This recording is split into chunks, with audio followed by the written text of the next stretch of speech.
স্বাস্থ্য অধিদপ্তরের নিয়মিত বুলেটিনে জানানো হয় ২৪ ঘন্টায় নতুন করে ১৮,৪৯৮টি নমুনা পরীক্ষায় ৩,৮৬৮ জনের দেহে করোনা ভাইরাস শনাক্ত হয়েছে। গত ২৪ ঘন্টায় যা পরীক্ষা হয়েছে তাতে শনাক্ত হয়েছে ৩,৮৬৮টি।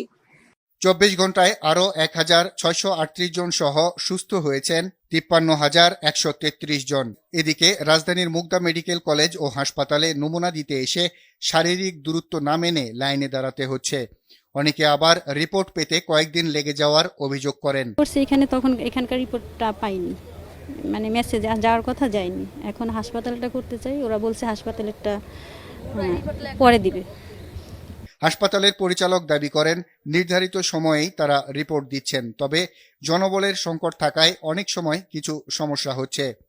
আচ্ছা, আপনাদের কোনো ক্রাইসিস আছে নাকি, জনবল সংকট বা? হ্যাঁ, জনবল হলো আমাদের কোভিড হসপিটালে যে মনে করেন আমরা 3 শিফট ডিউটি করাই, আবার এদিকে আবার 7 দিন ডিউটি করে 14 দিন কোয়ারেন্টাইনে থাকে।